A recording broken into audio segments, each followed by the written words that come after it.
This is a production of WKNO Memphis. Production funding for Sports Files is made possible in part by the WKNO Production Fund, the WKNO Endowment Fund, and by viewers like you. Thank you. My guest today on Sports Files is the man credited with starting sports talk radio in the city of Memphis, George Lapidus.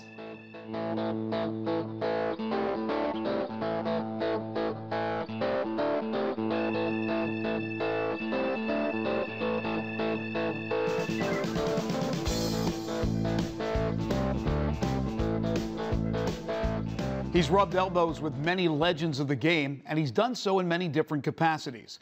George Lapidus is a true Memphis institution.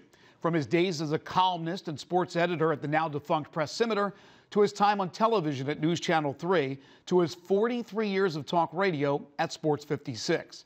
In between, George has done just about everything else, from working as athletic director at Rhodes College to running the show as the Memphis Chicks general manager, the old Memphis AA baseball team.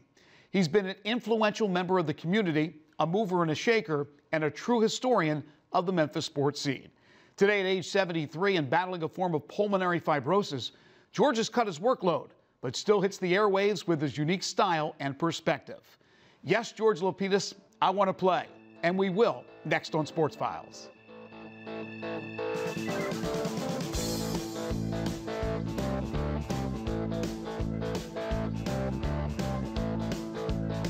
Well, George, thank you so much for being with us. Good to be here, Greg. We appreciate it. Recently, you made a change with your long-running show, and it had to do with your health issues that you changed it to a later time. In fact, you come on right before our show. First of all, let me ask you, George, how are you feeling? Second of all, tell us a little bit about what the illness is. I feel good. I had to change show hours and cut back on the amount I'm on, because those are under doctor's orders. They want me to get 10 hours sleep a night. It was hard to do that with an 8 o'clock in the morning show. Right. So I had to get it moved back to 10 o'clock so I could, and I don't really get the 10 hours sleep a night. I can't watch Cardinals play at night and get 10 hours sleep. The game sometimes lasts forever. One the other night lasted for 4 hours, it seemed like. My ailment is called idiopathic pulmonary fibrosis. IPF is what it's basically known as. And it's not rare. It's not a rare disease. It's a lung disease.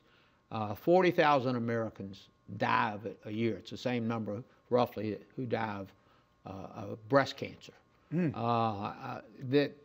It's not, nobody knows why you get it. It's not smoking. I don't smoke. It's not smoking. You just get it. They don't know why you get it, and there is absolutely no cure for it, and it is fatal. The only way it cannot be fatal is if you have a lung transplant. And at my age, as old as I am, I'm not a real good candidate for a lung transplant. They've estimated my chances of surviving a lung transplant are 5 to 10%. So I'll just settle for the 0%, I guess, which is what my odds are. What I don't know is it could be 3 months from now, and it could be 2.5 years from now. It's a bit debilitating. I don't like wearing this oxygen, and I don't need to wear it all the time, and I'm going to take it off right now, as a matter of fact, because it bugs the dickens out of me. I would imagine. But I wear it 8 to 10 hours a day, and I wear it at night to sleep in because I get out of breath easily. I can't do a lot of things I used to do. My travel days to go to sports events, I missed SEC Media Days this year for the first time ever. And I've either gone to the SEC schools themselves before Media Days and then the Media Days. So I missed this year, and it's a real hassle to fly because you can't really take oxygen on the airplane. It'd blow it up. So you have to take an oxygen concentrator, and you got to go through all kind of bells and whistles. So I'm not going many places anymore. Oxford's about my limit, I guess. I may go to Knoxville once during the football season. I'll just sort of play that by ear. It depends on how good or bad Tennessee is. probably would like to go to the South Carolina game maybe. But I'm not doing much traveling. I hadn't gone to St. Louis for a single baseball game this year. I bet that hadn't happened in 45 to 50 years. You seem to have a good spirit about this outwardly, but inside, George, is it just eating at you that you can't do the things you did? Greg, I have not lost, nor am I going to. 1 minute sleep. I don't intend to. Good for you. And I will also tell you that everybody on this planet is terminally ill. Right. Everybody. There's no person in it. So why should I be any different? I'd like to be. I'd like to live forever, but I'm not gonna. And this is gonna get me. But I have no complaints. I've done everything I could do that I've wanted to do. I've seen everything. I've been to great events. I know a ton of people, met a ton of people. I have countless number of really close friends, and my family is fantastic. And I think I have been moderately successful. I think you have. So I got no gripe coming. I really don't. Well, with all that said, let's talk about today and your radio show, and let's talk about the yesteryears as well. 42nd year. You know, I still think of myself as a newspaper person. I know you do. Okay. I know. In fact, with you, as we CG you, we do as a journalist, but you have been a broadcaster. News Channel 3, as I mentioned in the open, for years doing television. But also, as everybody knows, the originator of sports talk in Memphis. You got the longest running sports talk show in the country. George, 42nd year. Do you still enjoy it like you did years ago? I'll tell you what. If I didn't enjoy it, the day I don't enjoy it is the day I'm gone. I like it. I find it interesting. I think it keeps me from getting some type of dementia at my age. I enjoy the interviews. I enjoy the rapport. I enjoy, just today, I went to lunch the other day. Not today, it was the other day. I went to lunch with John Albright, who called, wanted to have lunch. My old partner on television games, right? Right. And you know, I've liked, and I've even enjoyed, I can't tell you how many jobs I've gotten, help get for some of the athletes around here. I like doing that. I still like to do that. So when I don't like it, it's time to quit and do something else. What's your favorite part of doing the radio show? I think the favorite part of doing the radio show is not on the air so much as out in the community and talking with people who've heard us talk about something on radio. Right. And we get into another conversation. Interaction with people. I interact with people, I think, on radio when they call in. But as you know, because I don't do a whole lot of call-ins. I like the trivia section because I like to do mostly Memphis trivia. And I think I know sports in Memphis fairly well. So. I'm asked this, George. Let me ask you. I'm asked this a lot. Like when you're out having dinner with your wife and somebody comes up to you, may recognize me, and they come up and they want to talk a little sports. Do you get bothered by it? I'm like, no. First of all, it's an honor. Thank you for recognizing me and wanting to talk with me. You, I imagine, get besieged all the time at restaurants or wherever you go because a lot more people know you than I. Does it ever bother you? It only bothers me when people hover over me and just talking about minutia. Frivolous. I mean, frivolous stuff. And they see that I'm with my wife or with my wife and my sons and daughters-in-law or just my close personal friends. I grew up here. I've got lots of friends, close friends, who've been my friends since preschool. Since I was 4 and 5 years old. And if they see me out with, I don't like somebody standing there asking me 10 sports questions. I completely understand. I think coming up and asking a couple of things, or what do you think's going to happen with the Texas A&M Alabama game or something like that? I don't mind that at all. I mean, I'm fairly honored that they do that. All right, let me test your memory, and you don't have to go too extensively into it. Quick questions on guests that you've had. Who's the most enjoyable guest you've ever had? And it could be a guest you've had repeatedly on over the years. Gosh. You've had so many, but is there one that stands out? There's probably been thousands. Sure has. Okay. Still going to ask you. I had Arnold Palmer on a few times. Wow. I love that. I had a great relationship with Muhammad Ali years ago, and I had him on. He was on the show several times, yeah. I also had somebody who imitated him better than anybody else. We fooled a lot of TV people in town over that. I've liked having Joe Namath on. Archie has been on with me. I was going to mention, you're so close to Archie. Archie, and I've known Archie since he was a freshman at Ole Miss. I was at Archie's wedding. Right. You've seen a lot of these people go from kids to adults through their careers. I mean, I remember when Cooper Manning was the oldest one was born, like yesterday. I remember when Peyton and Eli were born. Eli and I email. He's got a private email address right. about wines. He's got a great wine cellar at his house. You feel like you're part of the family, Oxford. Don't you? I don't know if I'm part of the family, but I mean, Archie's at least a close friend. He's just a good friend. We talk on the phone regularly. Let me ask you this. Who's the one guest that you always wanted that you never could get? Or is there one? Huh. I don't know. How about somebody that you wanted to have on, or I maybe never that you had never Sugar tried? Ray Leonard on. Sugar Ray Leonard? And he and I knew each other pretty well, and I don't know why I never had him on. It's probably my fault.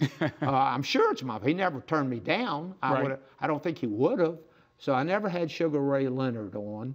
And there were some tennis players, and the tennis players are not my favorite athletes personally. I think a lot of them are I know where you're coming rotten. from. But I've never had one turn me down because I just wouldn't ask. Is the sports world in 2013 better off than it was 30, 40 years ago? Worse off? The same? It's definitely not the same. And the thing that bothers me is that young journalists don't know what it's like to have a relationship with the people you cover. There's nothing wrong with having a relationship. I had a great relationship. I'm just going to give you an example with Richard Williamson when he was the football coach at Ole Miss. But we worked at the newspaper. My staff and I worked like Dickens because we knew there was something afoul in the University of Memphis football program. And it was going on before Richard was the coach. Right. And we finally found out, and we broke a major story about violation of NCAA rules. But I had a relationship with Richard, and I was covering the World Series when we broke the story in New York. And I called Richard and told him that we were going to do it. And he said, George, you got to do what you got to do. It's going to hurt us. But if you've got the goods, I understand. He asked me one favor. There was an assistant on his staff that had a heart condition. I'm not going to name him because he's awfully well known in these parts. But he said, if you would do me a favor and leave him out of the story, because I worry about his heart condition. So we did. But this involves some players from Louisiana and highly recruited linebacker and quarterback. And there are some people watching who will probably know who I'm talking about. And that was hard, but the young journalists today don't have the relationship with coaches, and it's partly their fault and partly the coach's fault. But you just can't walk into coaches' offices anymore and sit down and plop down Different world. and sit with the assistant coaches and watch game films of the opponent they're going to play next. I could do that as recently as when Tommy West was the head coach. Can't do that even at the University of Memphis anymore. And yet, that's a football program that needs all the coverage it can possibly get. But everything's too restricted. It is so restricted at Tennessee right now. It's unbelievable. They used to be the best in dealing with media and understanding what media needed to do to publicize their program. I guess around here, I don't know who the best is to deal with. But I'm offended a little bit that younger journalists don't make an issue out of this, that they don't want to be close to head coaches and assistant coaches. To me, sometimes they can't get close, but I understand. Well, yeah, but they ought to raise the dickens about it. And to me, that's how you find out information. I love to go to practices. I won't go to a Grizzlies practice. because they kick you out of there too quick. Right. I love to go to practices so I can sit there and know what they're doing and be able to know what's coming up in a game to be able to determine, all right, this is the situation where they're going to do this. I just saw that, yeah, right. And I've sat there in football press boxes especially and can say on 2nd down and 7 what's coming because I've been to practice. And I don't see that anymore. I think the newspaper still goes to practices a lot, but I don't see any other journalistic practice that you can go to. But too often practices are closed. Why? What do they got to hide? Exactly. Do they not trust anybody? Well, Justin Fuente, who's the Memphis Tigers football coach, keeps it open. I've been to a number of practices. I'm with you. I'm old school. I like to go there. I like to see what's going on so I can talk about it. But you not only have talked about it, you've written about it. And I want to remind everybody that George is going to hang around, and we're going to do a whole other show. And we're going to talk about a lot of other subjects because there's so much to talk about with George. As you said, you're a journalist at heart all your years as the sports editor and the columnist at the Press-Scimitar, but then again, television 10 and radio. years in TV. Yeah. Don't have a lot of time, and before we get to our finale, which is 5 for the road, let me ask you this. Please make a comparison between Bear Bryant and Nick Saban for us. Oh, there's no comparison. No comparison? None, other than the fact they both win national championships. I'm not talking about the person, but I mean, when history is done for Bear, I can't for Saban. I can't separate the person and the success. They are both extremely. They're both as coaches among the most organized coaches I've ever seen. I can remember one time going to an Alabama practice, and it was the first practice of the year, and this was when Bryant was there, and he was having what we used to call water boys throwing to the punters, 7 punters that were out there that first day. Right. And they were throwing snaps to them on the ground, bad punts. Right. And in case they had a bad punt, what to do. You know when most coaches practice bad snaps? After they've had one in a game, when it's too late, okay? And I suspect reactive instead of proactive. I haven't been to very many Saban practices. You can't get as close to Nick Saban, at least as I was able, to and get a lot to of Bear. other people were, Okay. a lot of other people who Bear trusted, as I could to Bear. But I stood up on that tower with Bear many times. I sat in that office where that couch would sink down, and that couch would have to look up at him like this. That was purposeful, I know. But what a great memory. He would tell you things. He would call my house at night because he arranged who was going to what bowl game. He would call my house at night and tell me, get your blankety blank pen and paper out. Pittsburgh going to this bowl, and Army's going to this bowl, and whatever. Let me get to, and we'll talk more, excuse me, we'll talk more about Bear when we do the second show. But let me get the 5 for the road, George. Sure. I do this with all my guests. Quick answers to these questions. What's your favorite pro franchise, organization of all time? Of all time? Yeah. St. Louis Cardinals. St. Louis Cardinals. That's what I thought. Favorite pro athlete of all time? Joe Louis. Maybe Muhammad Ali. 2 boxers. All right. Maybe Ozzie Smith. And Which Bob one? You gotta go Ozzie one. Smith, Bob Gibson. I don't know. Favorite musician, singer, group, genre of music? What do you like to listen to? You're going to age me, okay? I like Elvis. I have Elvis What's wrong with that? on my radio, the Elvis station, the satellite station plugged in on my radio. Our good friend I love GK, Elvis. of course, part of that. I love Elvis. Favorite movie of all time? Bridge on the River Kwai. Okay. And finally, favorite television series of all time? Greg, you're not going to believe this. I do not watch television series. Over the years? I've never seen Seinfeld. I've never seen MASH. I don't watch. I watch news. I watch movies. I watch breaking news events. I watch CNN because I think they attempt to present balanced coverage. Right. I do not But not a watch. series. I do not watch series, and I never have. George, I really enjoyed it. Thank you so much for being with us. Thank you, Greg. I enjoyed it. We appreciate it. We'll take a break. Overtime is coming up next.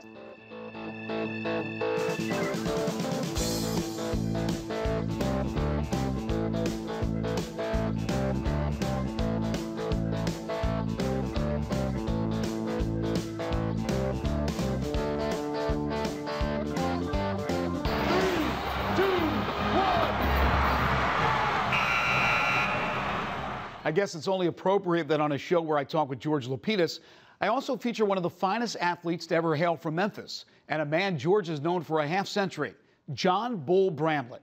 Bull was a Memphis State football star who went on to become an NFL Pro Bowl linebacker. But his biggest metamorphosis was from bully and bad news to a man preaching the Word of God.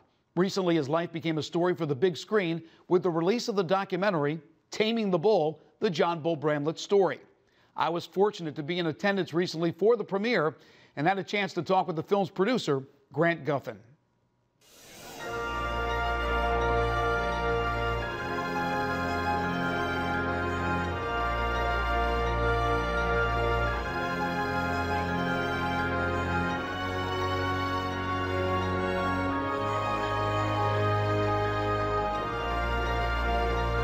Grant, the obvious question is, why a documentary on John Bull Bramlett?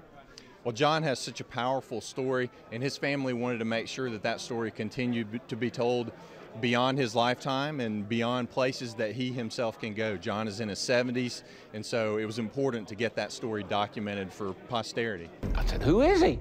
He said, that's John the Bull Bramlett. He was known as the meanest man in football. John is such a great athlete, was such a great athlete back in the day. The guy actually made it into the minor leagues in baseball and was a phenomenal baseball player at Memphis State. And then also, they say, was one of the greatest football players defensively that Memphis State ever had, if not the best. He was a lot of speed and a lot of ability, but he just had, he had a wire loose. Did you find it easy for all these former athletes and other dignitaries that you spoke to for this documentary? Did you find it easy for them to talk about Bull or hard to talk about Bull? They were happy to talk about Bull, but because so much of John's story, his past was shameful in a lot of ways. Some of the things that he did, the way that he was to his family, you know, they're really reluctant to share those things.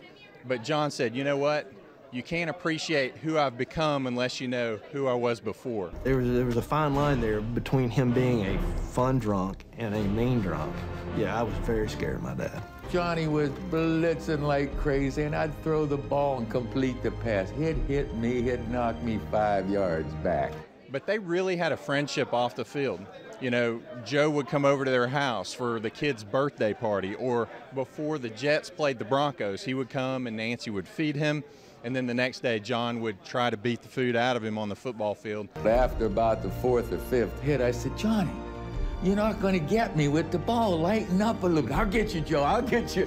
You've done a number of films on a number of subjects, a number of big-name coaches and dealt with athletes. Have you ever seen a single individual turn around his or her life as much as Bull has done? I've never seen someone go from one extreme to the other like Bull. You know, you have guys who are partying guys, and especially in the NFL environment back in those days they did. Well, John was the guy that the partying guys would go to watch to see what he was going to do, what he was going to get into, and maybe if they needed to be there to get him out of trouble. Contrast that to who he became after he became a man of faith, and somebody who would literally give somebody the shirt off of his back, who wanted to share his story about his changed life and help people in any way he could. John proves that God still works miracles. John is a miracle. I mean, you're talking about turning your life around from here to there. That's a miracle. And so, no, I've never seen a story that represents such an extreme change from one place to another. What has John and his family said about this documentary? The most touching thing to me is that when they watched it, they said, you know, we just cried and cried. And it's got to be a moving thing to watch your life story played out on the screen, especially when it has so many ugly parts to it. And John knows, you know, that he hurt his wife. He hurt his kids by the life that he lived. He hurt a lot of people. He compromised his own athletic ability, who he could have been. if he had been more focused and more disciplined. Let me tell you something, people. Hey, I've been drunk on just about any and everything you can get drunk on and crazy on, but I want you to know when I met Jesus, he gave me something that the alcohol and the drugs couldn't give me. He gave me a peace in my soul that passes all understanding. And you see, that's what you is looking for, you see. But you ain't gonna find it in the alcohol. You're not gonna find it in the drugs. You're not gonna find it in money or none of that stuff. You're only gonna find it in Jesus. No doubt. We see guys every day in the news with college teams, with pro teams, with high school teams who are making poor choices, and they're compromising their futures because of it. And so John is a prime example of somebody who very easily could have wound up in prison or who could have ended up dead, if not just for the grace of God in his life. Man, we was all in bad shape. We was all sinners. And that's what he laid down his life for. Hey, that's love.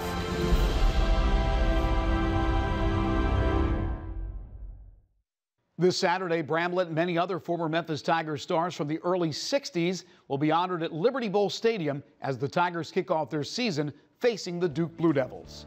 And that'll do it for the show. Have a great week, and we'll see you next time.